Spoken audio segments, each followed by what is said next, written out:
Assalamualaikum warahmatullahi wabarakatuh. Berjumpa lagi dengan saya Melga Putrayu, mahasiswi YM Mutu Sangkar, jurusan Tadris Biologi semester 4. Pada video kali ini saya akan menjelaskan materi seputaran mata kuliah ekologi hewan, yaitu tentang ekologi tingkah laku. Sebelum teman-teman menyaksikan video saya, jangan lupa like, komen, subscribe, dan bunyikan lonceng notifikasinya agar teman-teman selalu update dengan video-video terbaru saya. Ekologi tingkah laku. Nah, perilaku adalah aktivitas suatu organisme akibat adanya suatu stimulus. Dalam mengamati perilaku, kita cenderung untuk menempatkan diri pada organisme yang kita amati, yakni dengan menganggap bahwa organisme tadi melihat dan merasakan seperti kita. Ini adalah anthropomorphise atau anthropomorphise manusia, yaitu interpretasi pada lingkungan organisme lain seperti perilaku manusia. Kita merasa mengenal suatu organisme, semakin kita menafsirkan perilaku tersebut secara antropomorfik. Seringkali suatu perilaku hewan terjadi karena pengaruh genetis atau perilaku bawaan lahir atau innate behavior, dan karena akibat proses belajar atau pengalaman yang dapat disebabkan oleh lingkungan. Perilaku didasarkan oleh gen dan faktor-faktor lingkungan seperti ciri fenotipik lainnya. Perilaku memperlihatkan suatu kisaran variasi fenotipik yang bergantung pada lingkungan, di mana genotip itu diekspresikan, namun demikian terdapat suatu norma reaksi. Perilaku dapat diubah oleh pengalaman di lingkungan. Faktor-faktor lingkungan yang mempengaruhi perilaku adalah semua kondisi mana gen yang mendasari perilaku itu diekspresikan. Hal ini meliputi lingkungan kimiawi di dalam sel dan juga kondisi hormonal dan kondisi kimiawi dan fisik yang dialami oleh seekor hewan yang sedang berkembang dalam sebuah sel telur atau di dalam rahim. Perilaku juga meliputi interaksi beberapa komponen sistem saraf hewan dengan faktor dan juga berbagai interaksi kimia, penglihatan, pendengaran, atau organisme lain. Adalah tidak tepat untuk mengatakan bahwa setiap perilakunya semata-mata disebabkan oleh gen. Semua gen, termasuk gen-gen yang ekspresin yang mendasari perilaku bawaan, memerlukan suatu lingkungan untuk diekspresikan. Nah, di dalam ilmu lingkungan fokus ditujukan terutama pada penyatuan kembali semua ilmu yang menyangkut masalah lingkungan ke dalam kategori variabel, yaitu energi, materi, ruang, waktu, dan keanekaragaman. Komponen-komponen yang terdapat di dalam suatu sistem ekologi mempunyai tingkatan, yaitu yang pertama adalah spesies atau individu-individu merupakan organisme tunggal. Misalnya kucing, manusia, cacing, sebatang pohon. Untuk mempertahankan hidupnya, setiap individu harus mampu beradaptasi untuk menyesuaikan diri dengan lingkungannya. Nah, beberapa macam adaptasi makhluk hidup dengan lingkungannya ialah yang pertama, adaptasi fisiologi merupakan penyesuaian kemampuan fisik makhluk hidup dalam menghadapi perubahan kondisi. Nah, di sini lebih menekan kepada fisik. Yang kedua adalah adaptasi tingkah laku. Ada beberapa bentuk adaptasi tingkah laku yang diantaranya yang pertama mimikri. Mimikri adalah teknik manipulasi warna kulit pada binatang, seperti halnya bunglon yang dapat berubah-ubah sesuai warna benda di sekitarnya agar dapat mengelabui binatang, predator atau mangsa, sehingga bunglon ini sulit mendeteksi keberadaan bunglon untuk dimangsa. Jika bunglon dekat dengan dedaunan hijau, maka dia akan berubah warna kulit menjadi hijau. Jika dekat dengan pohon batang berwarna coklat, dia juga akan ganti warna menjadi coklat. Nah, yang kedua adalah hibernasi. Hibernasi adalah teknik bertahan hidup pada lingkungan yang keras dengan cara tidur menonaktifkan dirinya atau dorman. Hibernasi bisa berlangsung lama secara berbulan-bulan seperti beruang pada musim dingin. Hibernasi biasanya membutuhkan energi yang sedikit karena selama masa itu binatang yang berhibernasi akan memiliki suhu tubuh yang rendah, detak jantung yang lambat, dan pernapasan yang lambat. Binatang tersebut akan aktif kembali atau bangun setelah masa sulit melewati. Contohnya hewan yang berhibernasi yaitu seperti ular, ikan, beruang, kura-kura, bengkarung, dan lain-lainnya. Yang ketiga adalah autotomi atau autotomi adalah teknik bertahan hidup dengan cara mengorbankan salah satu bagian tubuh. Contohnya, autotomi yaitu pada cicak. Cicak yang biasanya hidup di dinding, rumah, pohon, dan lainnya. Cicak jika merasa terancam, maka ia akan tega memutuskan ekornya sendiri untuk kabur dari serangan musuh. Ekor yang putus akan melakukan gerakan-gerakan yang cukup menarik perhatian, sehingga perhatian pemangsa akan terfokus pada ekor yang putus. Nah, sehingga cicak pun bisa kabur dengan lebih leluasa. Yang keempat, estivasi adalah menaktifkan diri atau dorman pada saat kondisi lingkungan tidak bersahabat. Bedanya dengan hibernasi adalah pada estivasi ini dilakukan pada musim panas dengan suhu udara yang panas dan kering. Hewan-hewan seperti kelelawar, tupai, lemur, kerdil, dan lain akan mengaktifasi diri di tempat yang aman dan terlindung.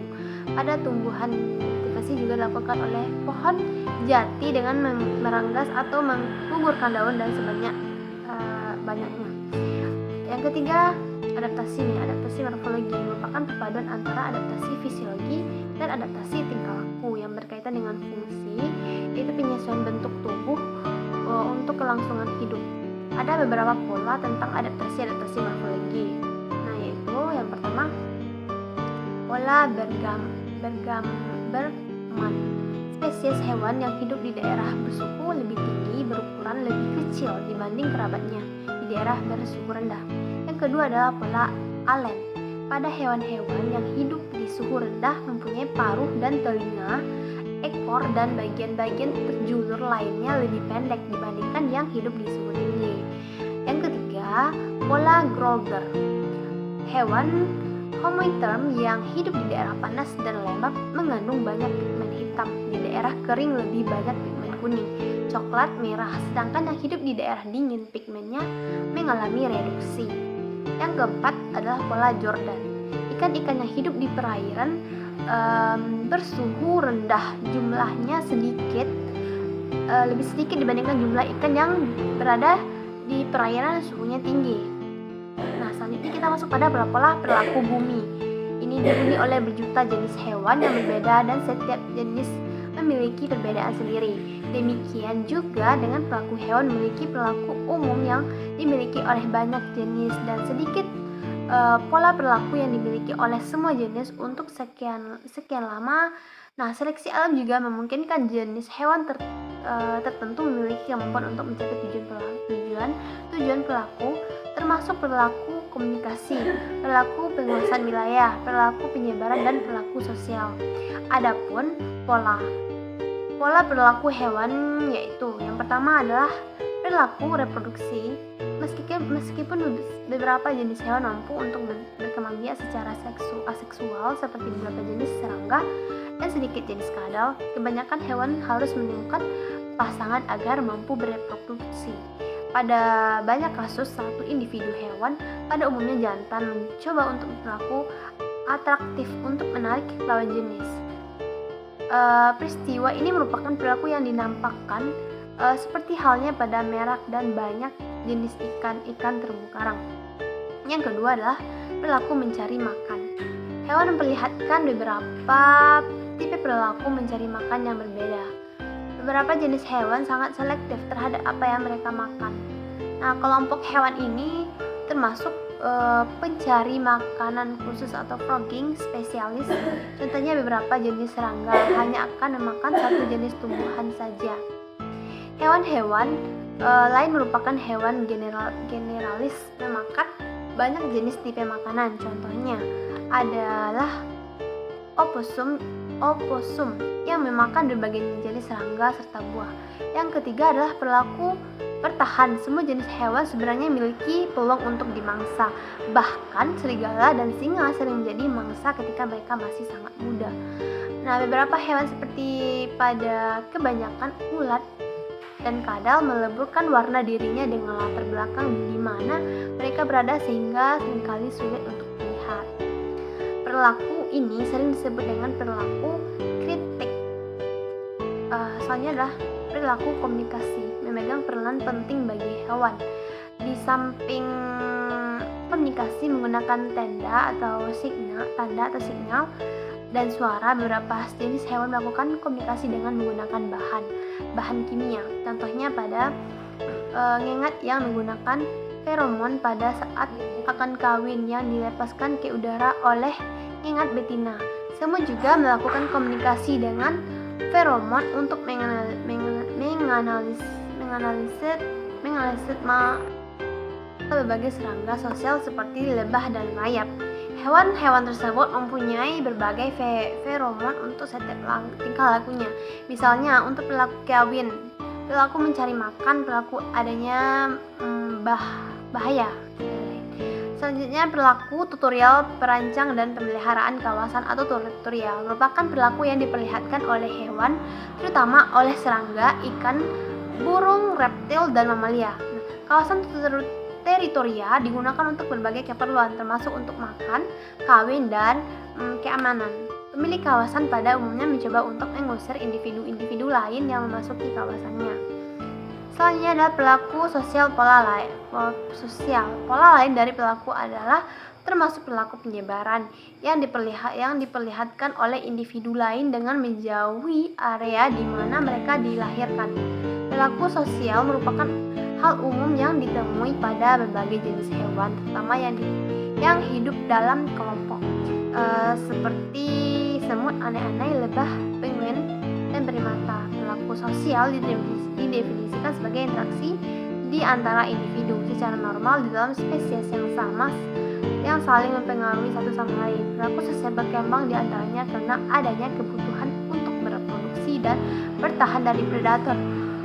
Perilaku sosial dilakukan dengan banyak tujuan dan diperlihatkan oleh berbagai macam hewan, mulai hewan yang tak bertulang belakang, ikan, burung, hingga mamalia. Selanjutnya ada perilaku migrasi. Banyak jenis hewan melakukan perjalanan untuk bersarang atau berpindah dari satu tempat ke tempat lainnya. Untuk melakukan hal ini, hewan harus melakukan sendiri jalur terbang dengan stimulus lingkungannya. Pergerakan dengan menggunakan rangsangan ini disebut dengan taksis. Pergerakan serangga ke arah sinar sebagai contoh disebut dengan fototaksis positif. Serangga yang menghindari cahaya disebut fototaksis negatif. Beberapa jenis hewan yang bergerak dengan sebab yang belum jelas, namun juga yang bergerak disebabkan oleh rangsangan kimia yang intensif yang disebut dengan kinesis. Perjalanan sekelompok hewan yang jarak jauh disebut dengan migrasi. Burung-burung dari daratan Australia terbang jauh dengan melintasi lautan hingga ke pantai-pantai di bagian Jawa Timur. Angsa dan bebek terbang jauh dari Kanada ke Amerika Serikat. Itulah contoh-contoh dari perilaku migrasi dari hewan. Baiklah, inilah video dari saya, dimana kurang lebihnya saya mohon dimaafkan. Assalamualaikum warahmatullahi wabarakatuh.